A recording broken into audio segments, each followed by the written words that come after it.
que os sea de utilidad. Bien, voy a compartir la pantalla porque he hecho una presentación para... A ver. Espera, te doy permiso, creo cómo se llama. Ah, de acuerdo. Igual ahora ya. A ver si ahora lo puedes hacer. A ver. Se supone que ahora ya... Sí, creo que sí. Vale, a ver.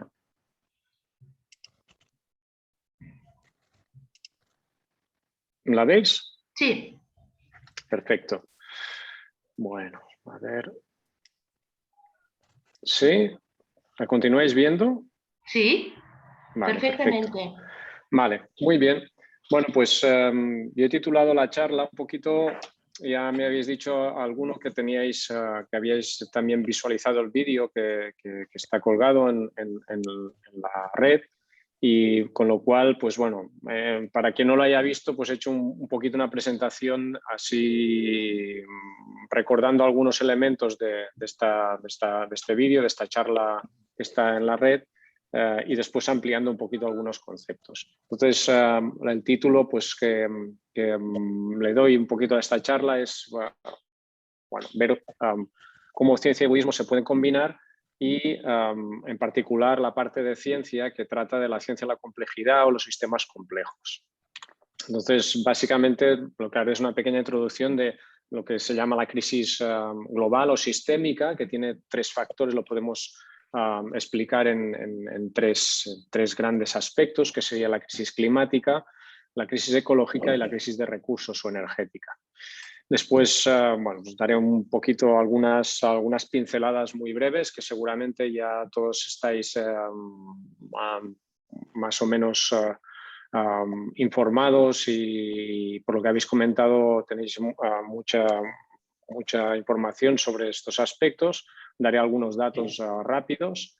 Después ya entraré un poquito más en la parte de qué nos aporta el budismo ante el cambio climático, el cambio necesario para afrontar estas crisis, o sea, un cambio de paradigma a tres niveles: a nivel colectivo, individual e interno. Y después cómo la ciencia de la complejidad nos puede ayudar teniendo en cuenta, viendo desde otro ángulo, conceptos budistas que ya son muy prácticos. Finalmente acabaré con unas conclusiones. La idea de esta charla también es que no sea una charla muy larga, que os exprese básicamente algunos puntos para generar debate, para después ir profundizando durante el debate. Por lo tanto, tampoco no entraré mucho en detalle. Bueno, empecemos pues con las tres crisis, ¿no? Tenemos primero la emergencia climática, y en esto últimamente en las noticias ha habido mucho revuelo también y mucha información, sobre todo por la COP26, ¿no? En Glasgow, en donde pues, los gobiernos del mundo se han reunido y han intentado tomar medidas con los resultados que ya sabemos los que son, que han sido, digamos, que los esperables, pero no los suficientes. Entonces está el panel de Naciones Unidas, que es el panel internacional para el cambio climático, IPCC, de las siglas en inglés, que nos habla de los diferentes efectos que tiene el cambio climático de origen antropogénico, básicamente en ecosistemas, en fenómenos climáticos externos, que estos impactos no afectan solo a los países más pobres, aunque los afectan más fuertemente, que tiene impactos que se derivan en producción de alimentos, en recursos hídricos, en pérdida de biodiversidad, y que afecta pues, a puntos a gran escala y fenómenos singulares, sobre todo, por ejemplo, y también esto es muy conocido, los ecosistemas coralinos, los ecosistemas árticos, etcétera, y los impactos que tendrá, por ejemplo, la subida del nivel del mar en toda la población, que es un tanto por ciento muy elevado mundial, que vive cerca de los mares. En este sentido, pues se plantean la reducción de gases de efecto invernadero, en particular las emisiones de CO2,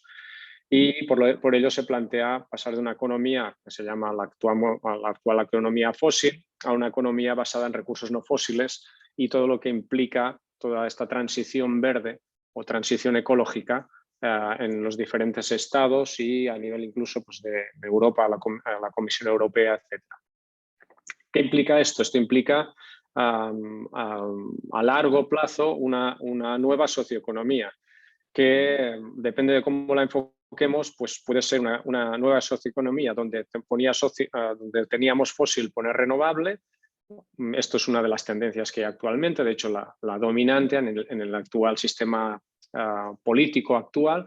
Y otra tendencia que vendría, por ejemplo, pues ya de grupos de otro tipo, más al márgenes de los gobiernos, como habéis mencionado, Extinction Rebellion, Fridays for Future, etcétera, que lo que plantean es realmente no se puede poner parches al sistema, lo que se tiene que hacer es cambiar a una socioeconomía totalmente diferente.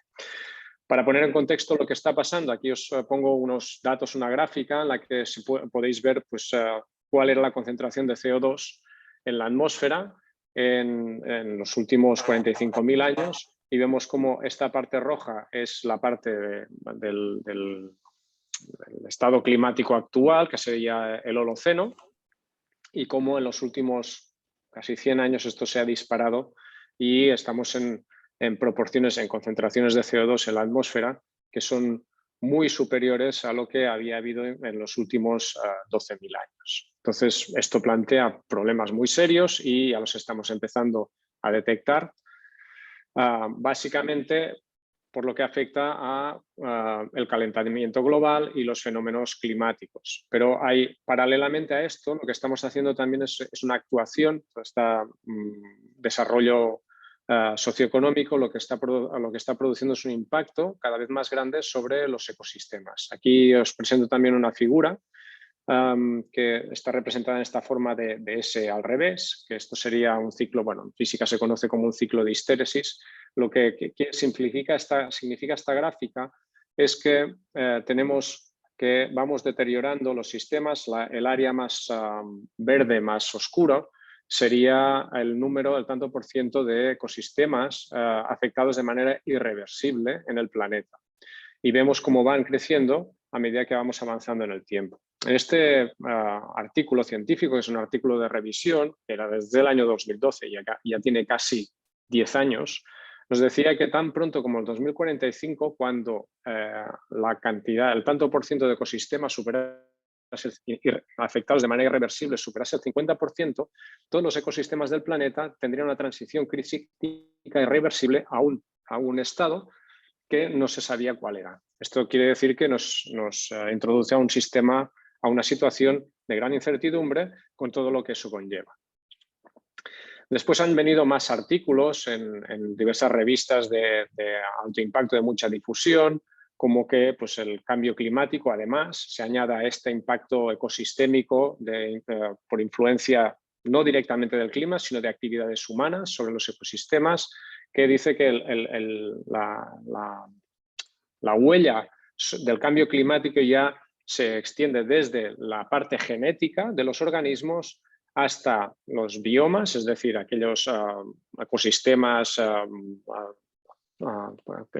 particulares, hasta incluso a los humanos mismos. También nos están diciendo también en artículos más recientes que se producen lo que se llaman cambios de regímenes en el comportamiento de los grandes ecosistemas. ¿Y eso qué quiere decir? Que están habiendo cambios de comportamiento de las funcionalidades, de cómo funcionan estos ecosistemas de una manera muy rápida y de una manera muy brusca.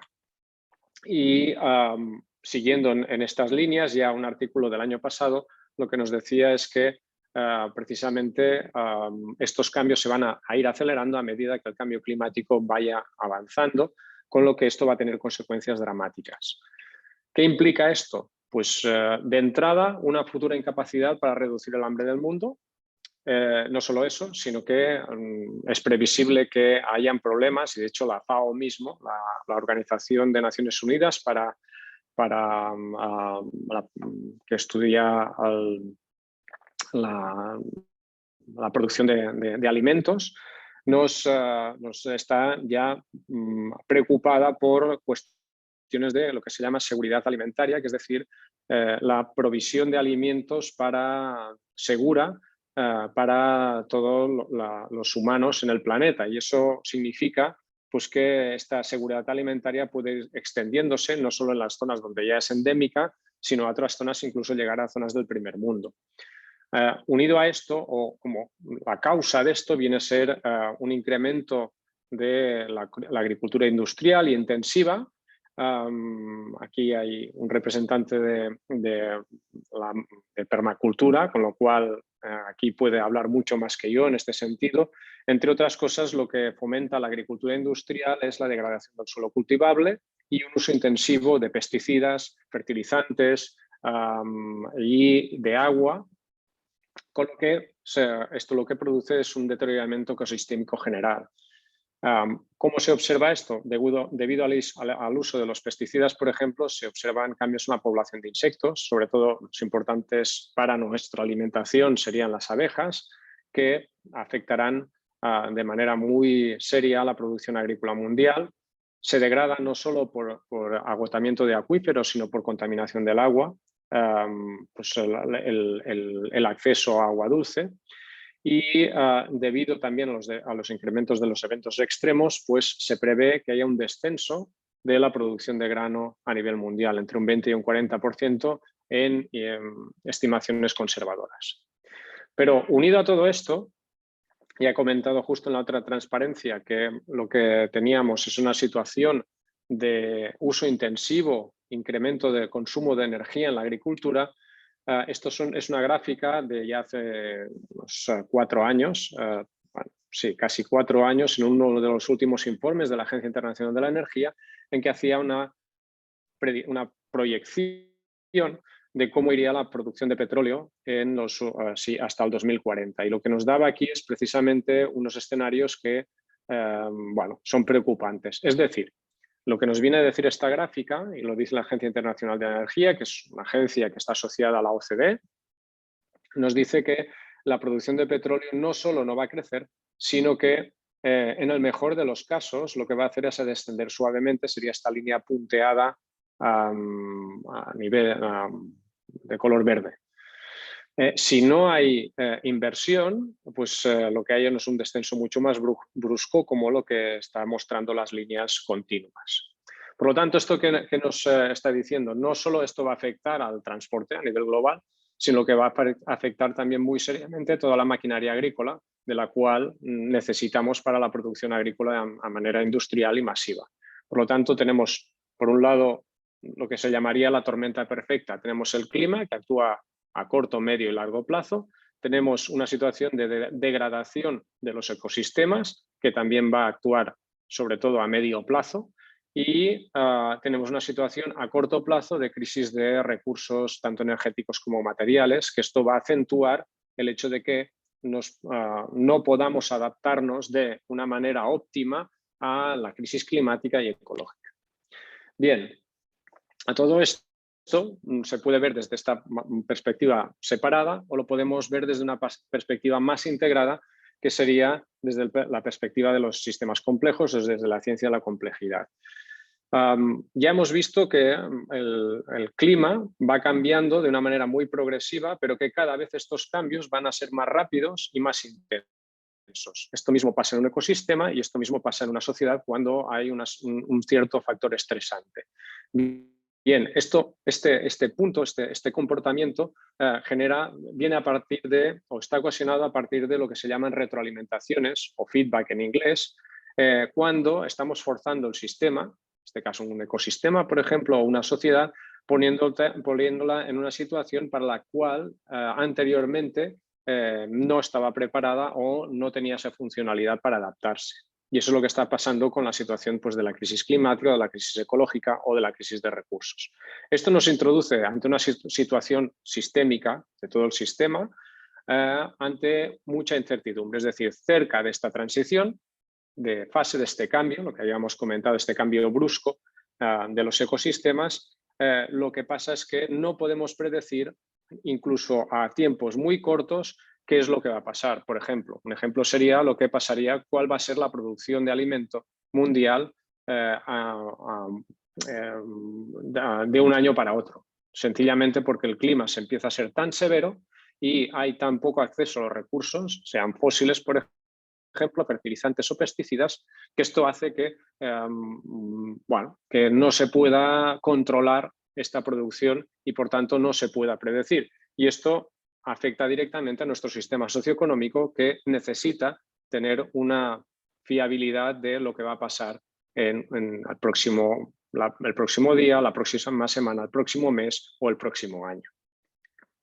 ¿Qué es lo cómo afecta esto también indirectamente? Se afecta a lo que se llaman las propiedades emergentes.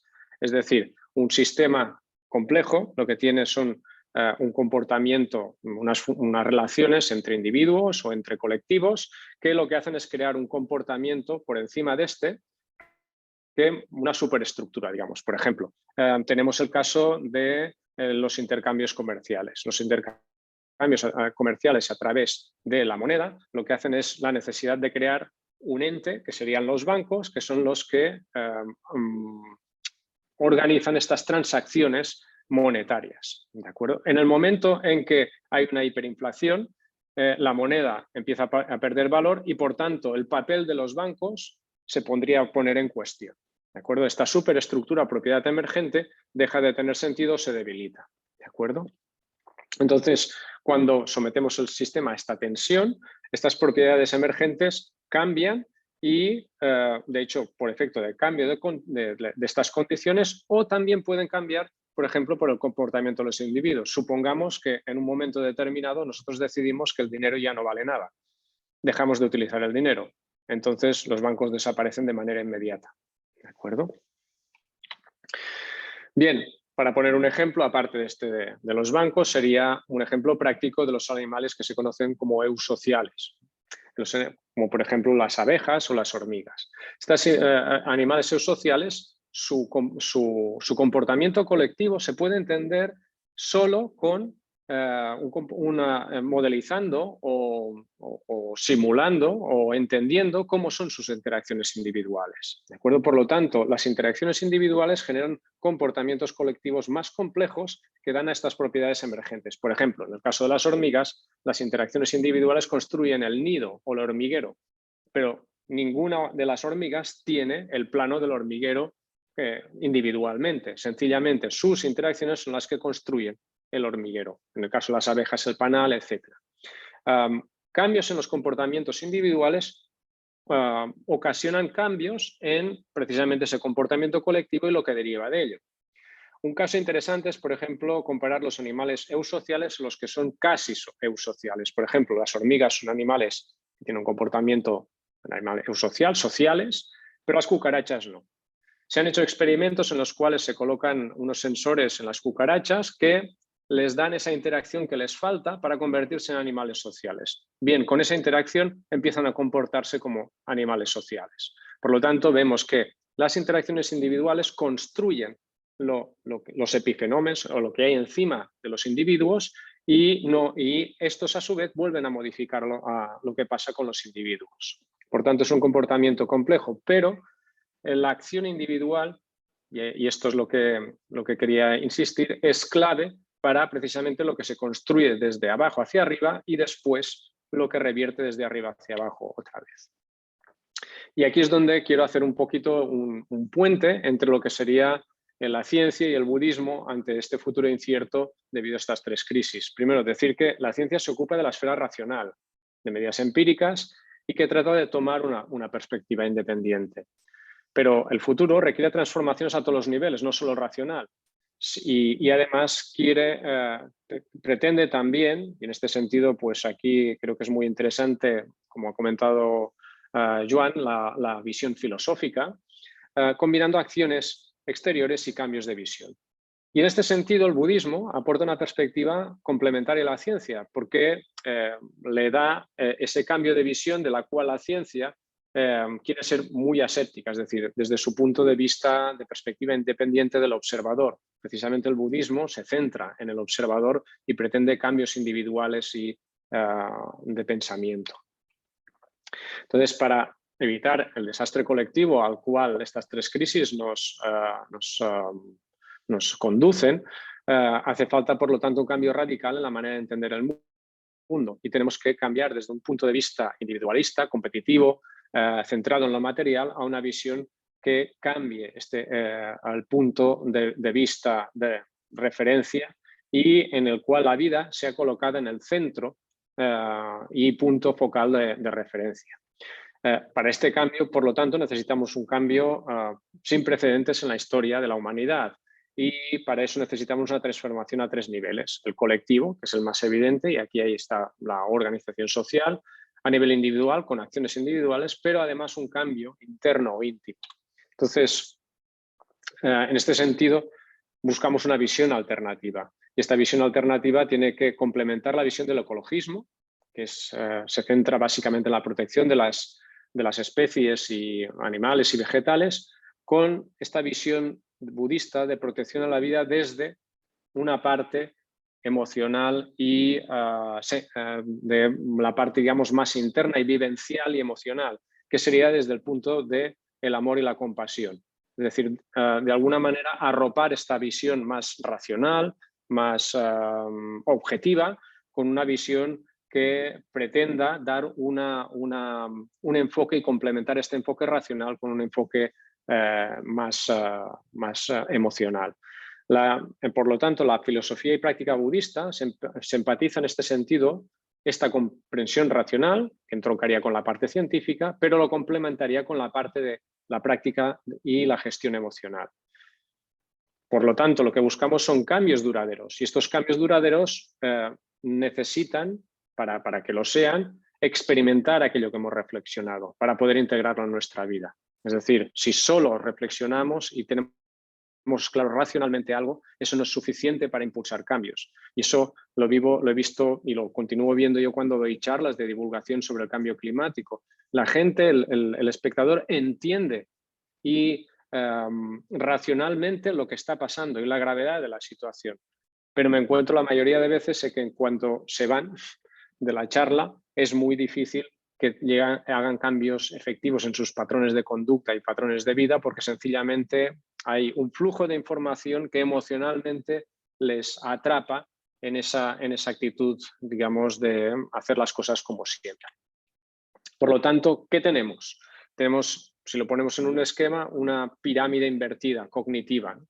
Tendríamos que está el individuo, después sobre el individuo se construye la sociedad, sobre esta sociedad necesita de ecosistema, pero se considera separada del ecosistema, y el ecosistema interacciona con el medio ambiente y con la sociedad. Cada uno tiene sus propias interacciones con su propio nivel, pero por debajo del individuo, en la visión actual, hay muy poca cosa. Hay ideas, pero hay unas ideas que redundan en base al individualismo y a la bondad, digamos, de la competitividad, y de decir que, bueno, y eso se basa en un hecho de que se asimila con que la naturaleza es, por ejemplo, una noción mal entendida de la ecología. La naturaleza o las especies se prolongan en el tiempo debido a la supervivencia del más apto. Esto se tiene que cambiar, se tiene que cambiar a una visión diferente, a una estructura diferente, y una propuesta de cambio de estructura filosófica sería centrarlo todo en la visión, en las ideas que tenemos, en cómo estamos viendo el mundo. A partir de aquí actúan los individuos que forman sociedades, que interactúan con ecosistemas y con el medio ambiente. Y esta visión tiene que tener un punto de permeabilidad entre estas diferentes esferas, que lo que haga es que haga conexiones precisamente con toda la red de interacciones que tenemos desde el medio ambiente, pasando por el ecosistema hasta entre los individuos. ¿Cómo podemos hacer esto? Pues primero de todo diagnosticando el problema. De hecho, en budismo, el Buda lo primero que hace con las 4 nobles verdades es primero decir cuál es la causa del sufrimiento. Yo no pretendo hacer lo mismo, tomar sencillamente al Buda como un maestro y decir, bueno, ¿cuál es la causa del sufrimiento o una posible visión de las causas que puede haber del sufrimiento que hay en la sociedad? Pues sencillamente esta visión sesgada que tenemos la sociedad occidental y que se va imponiendo culturalmente de manera global. Básicamente hay una idea que es que tenemos una visión distorsionada del mundo. Los humanos nos pensamos separados separados de la naturaleza o del ecosistema, y esto presenta ya un problema muy grave. Pero es que además esta visión de parte separada se basa en 3 grandes pilares. Primero, el individualismo a ultranza. Basado en este individualismo, un materialismo y un una cosificación o utilitarismo feroz. Y después todo esto se excusa en el hecho de que siempre vamos a mejor. Miramos hacia el pasado, decimos, bueno, nuestros padres vivían peor que nosotros, tenían menos recursos y ahora estamos viviendo mejor. ¿De acuerdo? Esta fe en el progreso ilimitado justifica, de hecho, entre los tres pilares se autojustifican unos a los otros.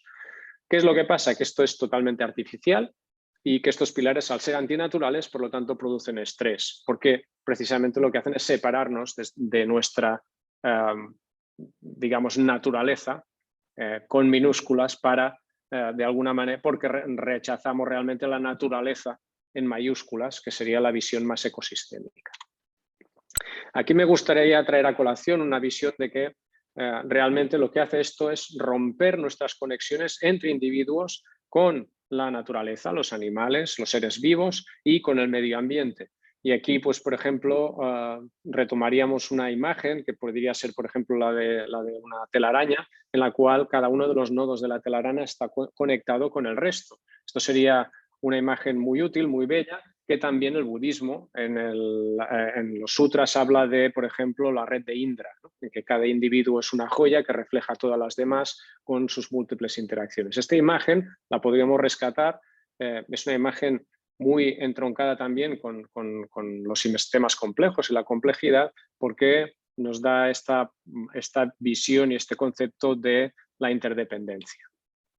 Bien, ¿cómo compensar estas tres pilares? Pues por un lado, compensar individualismo con cooperación y con empatía.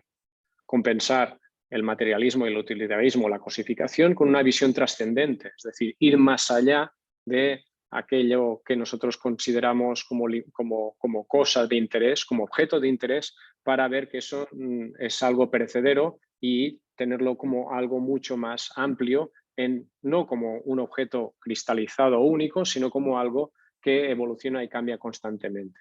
Y la idea de progreso y determinismo, compensarla con una mayor presencia y un mayor vitalismo, es decir, con un mayor valor a la vida. Todo esto se compensa con una práctica de paz y serenidad a través de la meditación. Pero claro, aquí tenemos los dos polos, de dónde salimos, estos tres pilares con mucho sesgo y antinaturales, y a dónde queremos llegar. Pero ¿cómo transitamos qué puente tenemos para transitar este punto A de donde estamos al punto B donde queremos llegar? Pues bien, cómo transitamos de un paradigma a otro nos lo puede brindar precisamente esta visión ecosistémica global o de la complejidad. Primero, la interdependencia nos ayuda a dejar atrás la identificación, la autoidentificación, es decir, este individualismo a ultranza. Ser consciente precisamente de las interacciones nos aleja del materialismo. Y esta incertidumbre hacia el futuro, que es lo que nos hace que ahora precisamente haya muchas situaciones, incluso entre los jóvenes, cuando he hablado con gente de Extinction Rebellion, nos están llamando lo de la ansiedad climática, ¿no? O el hecho de que mucha gente joven, delante de la crisis climática, tienen crisis de ansiedad, porque ven un futuro muy negro. Pues bien, la idea sería ver este futuro negro, esta falta de perspectiva, esta falta de certidumbre hacia dónde vamos, como una oportunidad para centrarnos en el momento presente, que nos aleje precisamente de pensar que el futuro siempre será mejor o que tiene que ser mejor. Y utilizar precisamente este estrés como barómetro de nuestro estado interno. Y para eso también necesitamos una gran flexibilidad ante los cambios, que van a ser muchos los que el cambio climático, la crisis ecológica y de recursos nos van a traer. Por lo tanto, ¿qué nos pueden aportar los sistemas complejos? ¿Qué herramientas desde el punto de vista de visión nos pueden aportar? Precisamente los efectos en cascada que hemos visto que en el caso del cambio climático eran negativos, es decir, se amplificaban y se intensificaban y eran cada vez más frecuentes cerca de una transición, de un cambio. También vale para los efectos positivos, es decir, si iniciamos un cambio de visión positiva para transitar de este antiguo paradigma al nuevo paradigma, llegado a un cierto punto, este cambio en positivo también va a tener un feedback, también va a tener una retroalimentación y va a hacer que este cambio en positivo se acelere y sea lo mismo, tenga más intensidad y sea más frecuente, más fácil de aplicar. Esta impredictibilidad y la incertidumbre que he dicho a la cual nos estaba empujando el cambio climático y la crisis de ecosistemas, nos aporta, la otra cara de la moneda es libertad para escoger. La incertidumbre es no determinismo del futuro. Y el determinismo nos obliga a ir por una senda determinada. Cuando hay incertidumbre, nosotros podemos escoger. Si escogemos desde la presencia y desde la conciencia plena, esto nos va a aportar oportunidades y saber gestionar precisamente las situaciones complicadas que podamos tener que afrontar. Y por lo tanto, también ser conscientes que estas retroalimentaciones que juegan en las dos direcciones, cuando empiezan a haber cambios a nivel individual, pero a nivel también colectivo, aunque sea pocos individuos, lo que hacen es también multiplicarse. Y por lo tanto, lo que nos están diciendo, al multiplicarse, lo que van a hacer es, a partir de un cierto punto, cambiar estas propiedades emergentes. Lo que he comentado, a partir de que hay un cierto número de individuos que deja de tener confianza en el dinero por hiperinflación, por ejemplo, por mucha inflación, las bolsas caen y todo el sistema financiero se ve afectado. ¿De acuerdo? No tienen que ser muchísimos individuos, no tiene que ser todo el mundo. Tiene que ser una masa crítica suficiente, que no tiene por qué ser ni la mitad ni una cuarta parte, quizás mucho menos. ¿Eso qué quiere decir? Quiere decir que delante de los cambios que tenemos que afrontar, muchas veces el propio sistema nos conduce a la desesperanza. Es decir, el cambio es tan inmenso que es muy difícil llevarlo a cabo. Pero precisamente la ciencia de la complejidad lo que nos está diciendo es que no tenemos que cambiar todos. Con que empecemos a cambiar individualmente ya una suficiente masa crítica, habrá un efecto en cascada que se propagará por toda la sociedad. Y por tanto, aquí tenemos que construir una interrelación social nueva en base a este cambio individual. Por lo tanto, y para concluir y ya no extenderme mucho más, la idea es que nos enfrentamos a tres grandes crisis: ambiental, ecológica y energética o de recursos, que la visión o filosofía budista complementa la ciencia para ayudar a este necesario cambio, que tenemos que tener en cuenta que incluso desde la misma ciencia de la complejidad nos está diciendo o vemos que realmente los cambios tienen que ser individuales para que se produzca un cambio colectivo. Es decir, todo parte del individuo. Y por lo tanto, el individuo, este cambio interno individual, tiene que trabajar sobre la paz o la serenidad interior, sobre la trascendencia, sobre la presencia y la empatía. Y por lo tanto, en este sentido, el budismo, precisamente, esta es, digamos, la parte más importante del budismo, con lo cual, en ese sentido, el budismo está muy alineado con estos cambios necesarios para cambiar precisamente estos tres grandes pilares o tótems de la sociedad materialista actual. Y tener en cuenta que precisamente en un sistema complejo en el que interactuamos nos aporta herramientas de comprensión para poder entender desde una perspectiva más actual, moderna, precisamente lo que el Buda dijo hace muchísimos años y lo que vienen diciendo también los maestros también de sucesivas generaciones y diferentes escuelas. Por lo tanto, vemos que lo que estamos diciendo al final en la ciencia de la complejidad es decir cosas viejas con palabras nuevas, pero que al fin y al cabo nos sirven para entrar en nuestro sistema cultural y hacer cambios más efectivos que vayan más allá de una comprensión puramente racional. Pues nada más, muchas gracias y acabo aquí y bueno, para dejar un poquito turno de preguntas y podamos debatir sobre estas cuestiones. Muchas gracias.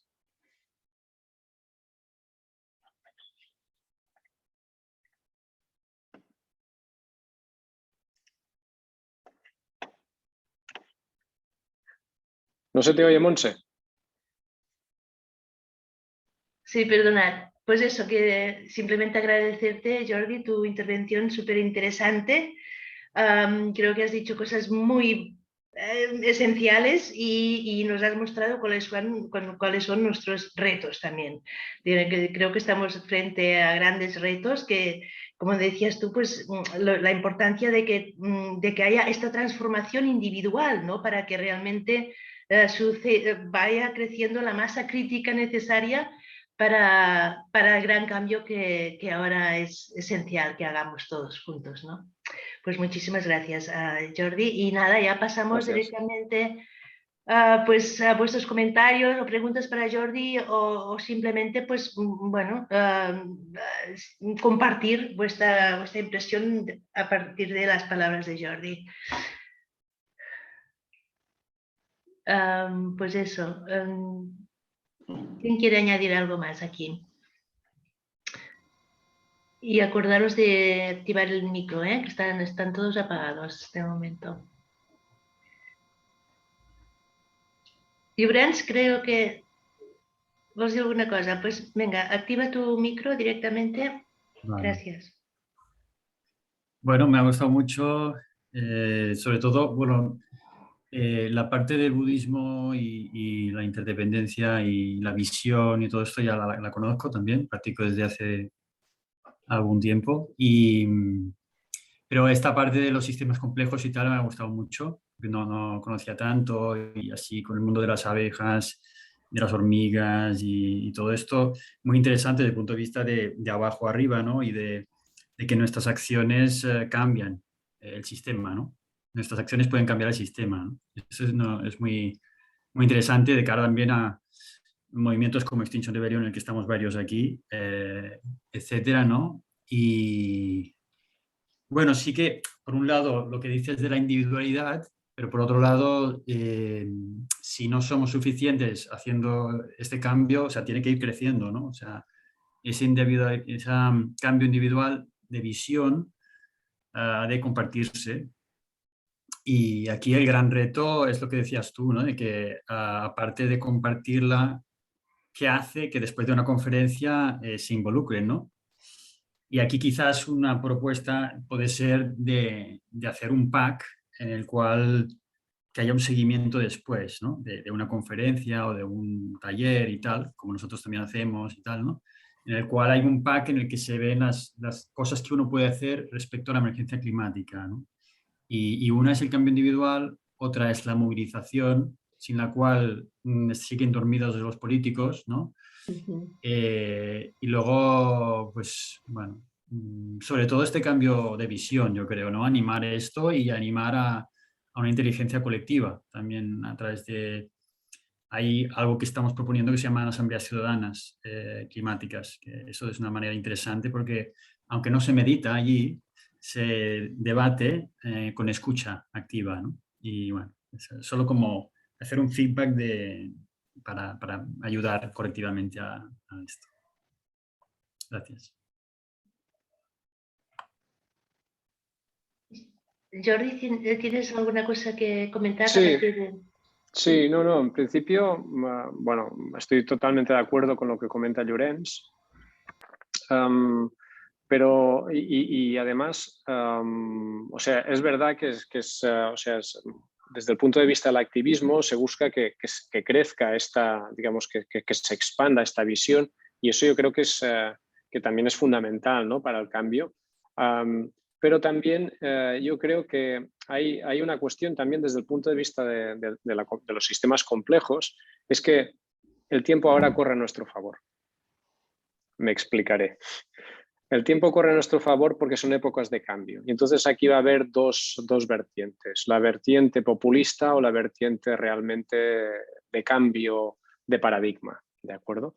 Se está dando, ya se está dando esto. Ahora se está ensayando, históricamente también ha pasado, se está dando o enfatizando una cierta visión populista, es decir, vamos a arreglar las cosas de la manera que se había hecho siempre, ¿de acuerdo? Que no ha funcionado nunca, pero que bueno, que es que tampoco no hay nada más, ¿no? Entonces, la otra visión es sí hay algo más y también ha estado ahí siempre, ¿de acuerdo? Entonces, eso yo creo que es importante y ahí hay una cuestión también de cómo se orienta el discurso, o lo que se llama en inglés, o la narrativa, ¿no? Que creo que aún está un poco verde en ese sentido, ¿no? Se tiene que ir construyendo. Incluso lo digo porque yo también tengo amigos periodistas y a veces pues, bueno, he hecho algunas contribuciones en televisión, etcétera, y está esta discusión de cómo transmitir este mensaje de una manera que la gente no caiga, porque tengo amigos, por ejemplo, que me dicen, no, bueno, es que está muy claro lo que dices, pero no hay nada a hacer, no hay solución.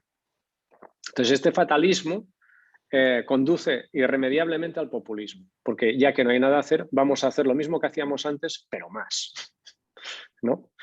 Entonces, como lo del rock and roll, ¿no? Entonces, pero claro, eso está visto en un punto de vista de desesperanza, de fatalismo, de depresivo, ¿no? Entonces, la cuestión es cómo enfocar esto desde una perspectiva diferente. Y para mí, la cuestión es precisamente el Dharma, el budismo, nos da una herramienta muy importante, es decir, la acción individual y lo que tú hagas es importante porque eso, lo que tú hagas más que lo que tú digas, va a causar un impacto, ¿no? Entonces, y hay una transformación primero individual y después eso va a permear. Entonces, muchas veces, y hablando con gente de Extinction Rebellion o de Fridays for Future, etcétera, también hay esta como sensación de urgencia y de surge el estrés, ¿no? No estamos cambiando lo suficientemente rápido. Entonces, eso a veces genera frustración. Yo creo que ahí tenemos que trabajar muchísimo desde ese punto de vista, ¿no?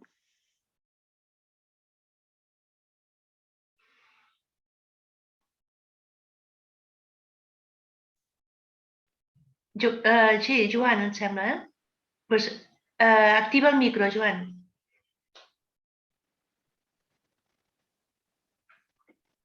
Sí? Joan? Ara. Sí, ara, vale. Ara. Ara se sent, no? Sí, se Sí. sent. Joan, endavant, Sí. en castellà, sisplau. Vale. Sí. Bueno, jo m'ha encantat, des de la intervenció i molt, Sí. molt completa, molt exhaustiva i, a més, tota Joan, aquesta... perdona, tenemos que hablar en castellano en este... Perdona, mira, encuentro tenía en que la hay cabeza personas hablar en de... castellano y estoy hablando en catalán. O sea, Sí, sí, ya es normal, a mí también me pasa a veces. me traiciona la intención. Bueno, quería decir que, o sea, que muy exhaustiva, me ha encantado la intervención, muy completa y además, pues, tocando muchas variables difíciles a veces de poder compaginar, ¿no? La variable así de intenciones y de ciencia o de la finalidad budista de encontrar el máximo beneficio para todos los seres con la ciencia radical y empírica, ¿no? Y bueno, de mi parte, o sea, solamente por aportar un punto de vista más o si puede esto valer, también para enfocar, para direccionar este pensamiento de crear una masa crítica que me ha parecido genial, ¿no? Porque y sobre todo genial porque esta teoría de la complejidad es riquísima y abre ventanas nuevas, esperanzadoras para crear, digamos, un efecto que salga de ese aplastamiento que nos produce el ver un problema tan grande, ¿no? O sea, entonces, me encanta saber que, o sea, que poco a poco, filtrando ahí unas personas que van entrelazándose y esto tiene un efecto expansivo y va haciendo crecer una posición, un resultado y aquello que parece imposible, al final, pues no es tan imposible y se ve más cerca, más a la vasta, más posible, más... O sea, en catalán diríem encoratjador, ¿no? Es decir, que da fuerza. Y en lo que yo trabajo mucho es, que es muy budista además, es trabajar desde la felicidad. O sea, trabajar desde que... Yo di un curso hace el año pasado, que era ecología del bienestar, ¿no? Es decir, que salir del paradigma o de este punto de vista del sacrificio y de que tenemos que renunciar. No, y para mí es todo lo contrario. O sea, para lo que es la felicidad es ecológica, ya es una simbiosis con la naturaleza, que esto te purifica de todos la cháchara mental que te está impidiendo o que te crea esta ansiedad de la que tú has hablado, que también es un punto, para mí son letras rojas, esta ansiedad ecológica. ¿Cómo revertir esto? Llenándolo, o sea, de gozo, ¿no? Entonces, mi aportación es como que el gozo en sí mismo ya tiene esta acción ecológica que conlleva un beneficio terrestre, un beneficio cósmico, ¿no? Entonces, bueno, era un poco como esto quizás es la parte más tántrica del budismo, pero no quiero tampoco dejarla de lado, ¿no? Trabajar desde el gozo, desde la felicidad, desde aquel lugar en el que hay entusiasmo, en el que hay, dicen en los 6 parámetros, uno que se llama el gozo alegre, ¿no? O sea, pues desde este lugar creo que esto va mucho en la línea que hablas tú de la masa crítica, de esto porque es muy contagiante y es muy, ayuda mucho y nunca, es una manera de, perdona, igual estoy hablando demasiado, cortarme cuando queráis, pero que es una manera de romper estas dualidades que crea el propio sistema entre el que explotador y el que es explotado, porque el que es explotado muchas veces se hace cómplice del explotador por ser explotado y por rebelarse contra él, y entra en el mismo círculo, en el mismo círculo de beneficio y de valor al dinero, etcétera, etcétera. Bueno, mira, solamente aquí termino, era solamente aportar este grano. Gracias, Joan. Bueno, nos gustaría, no sé, alguna intervención más, porque nos gustaría tener, normalmente en cada sesión también creamos un espacio de trabajo más vivencial, en la línea también, como nos decía Jordi, ¿no? De poder, de alguna manera, pues bueno, que haya esta conexión con la parte vivencial y la racional, ¿no? Entonces también en estos encuentros dedicamos al menos 15 minutos a esta parte más vivencial, o sea que si hay alguna otra intervención, fantástico, y si no ya pasaríamos a la otra parte. Sí, creo que sí. Vale, adelante. No sé cómo te llamas, Dolores, ¿sí?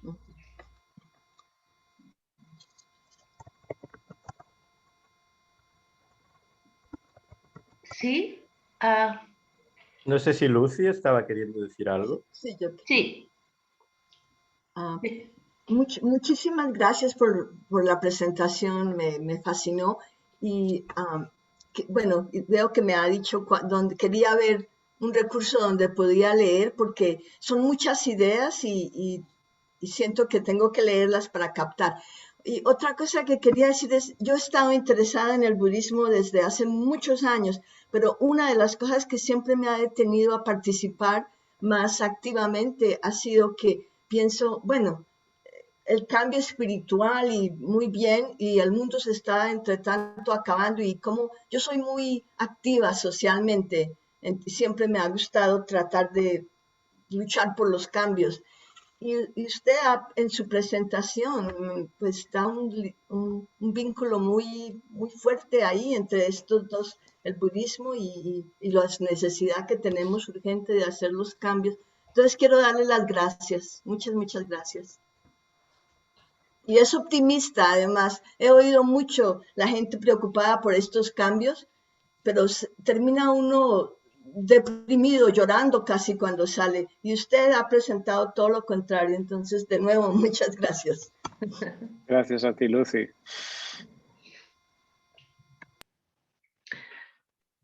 ¿Alguna otra breve intervención?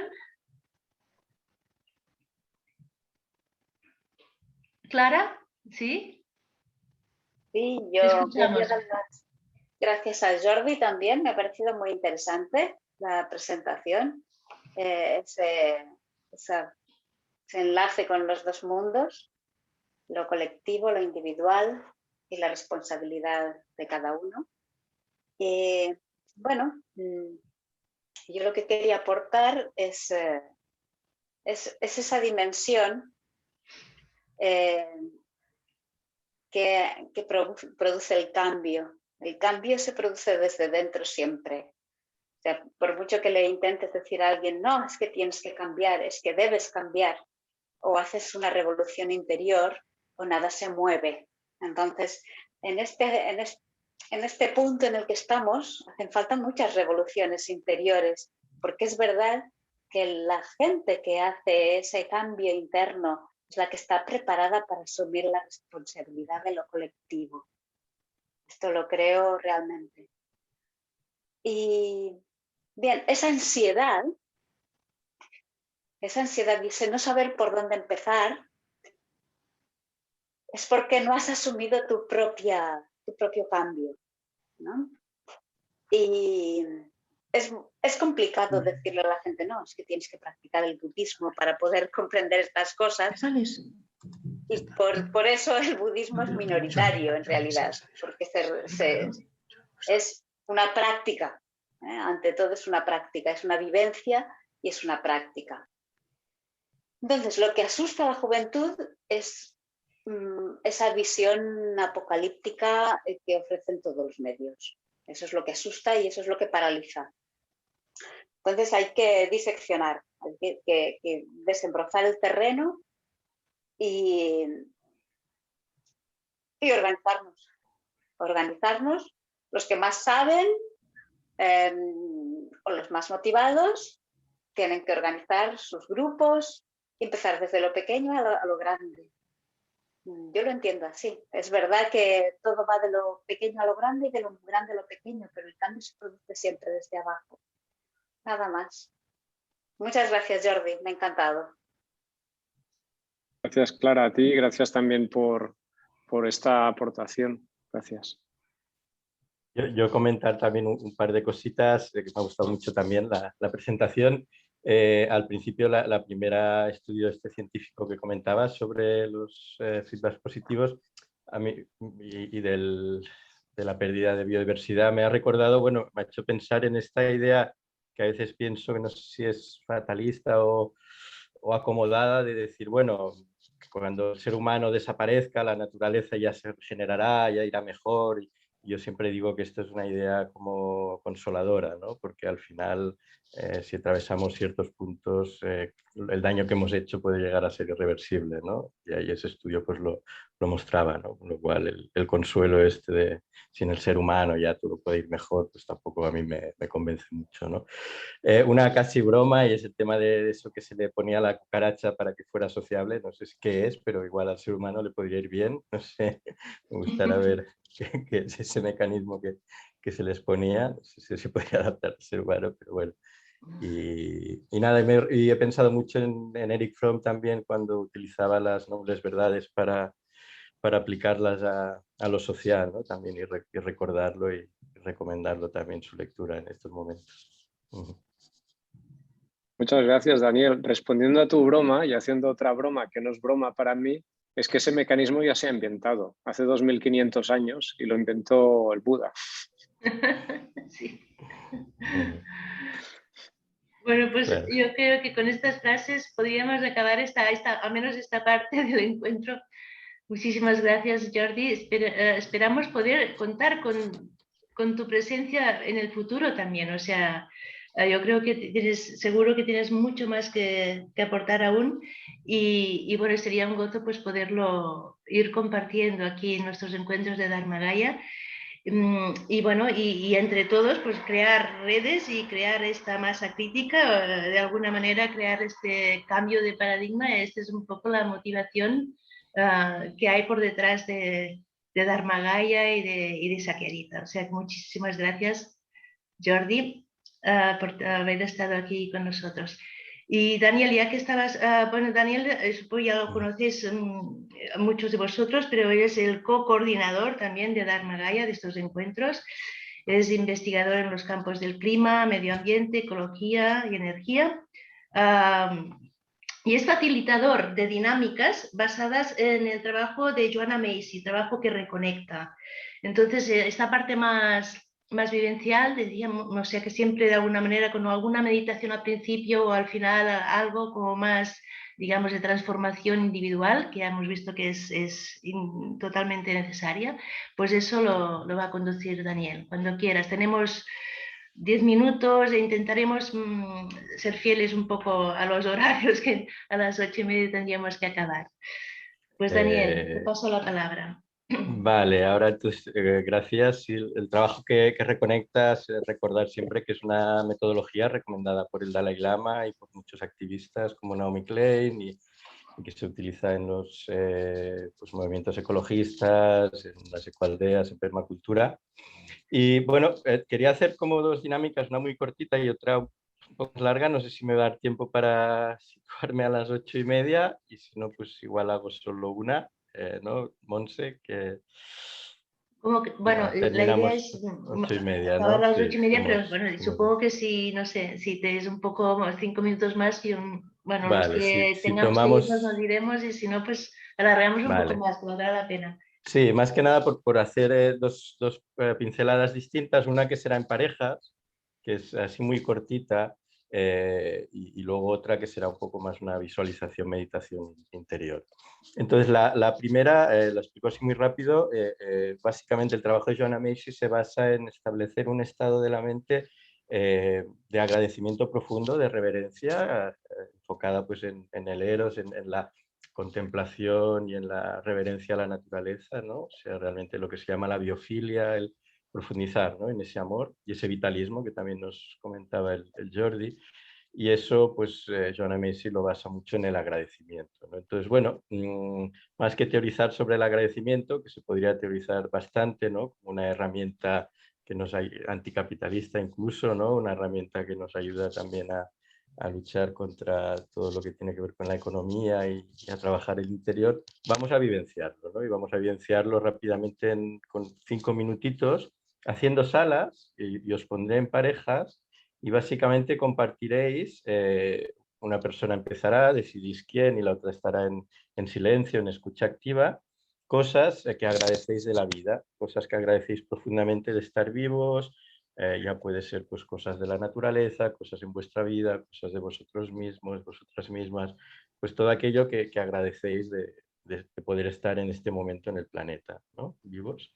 Algo que este ejercicio de agradecimiento igual algunos ya lo habéis hecho o seguramente si habéis participado en algunos talleres, pero el tema es que cada vez esto se puede hacer cada día, por la mañana, cada vez que te despiertas o antes de ir a dormir, ¿no? Es un ejercicio muy fácil, agradecer.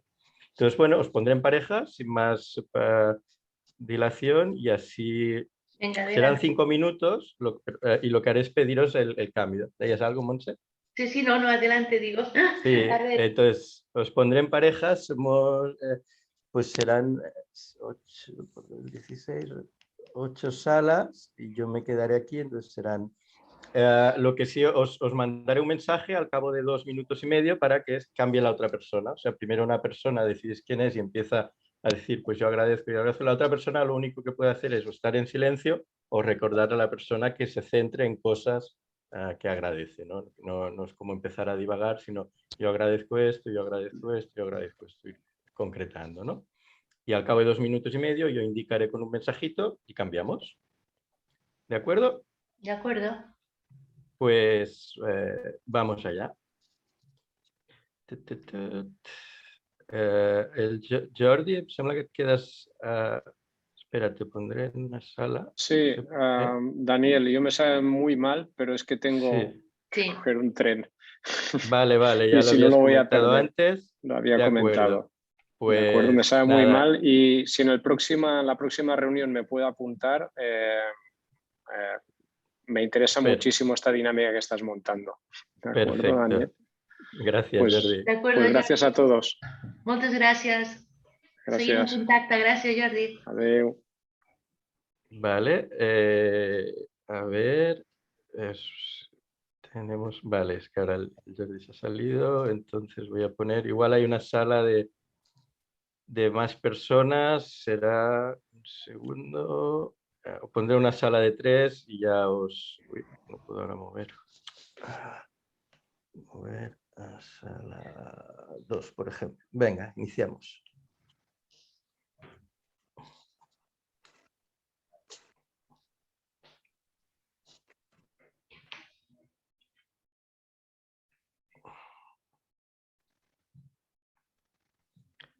Montse, tu estàs com a hospedadora, no tens sala, però si vols entrar en alguna... No, ja està bé així, no cal que entri cap sala. Vale. A veure si no ha entrat la... Lídia, ¿tú entras? No entra, pues voy a mover a la sala 3 y ya está.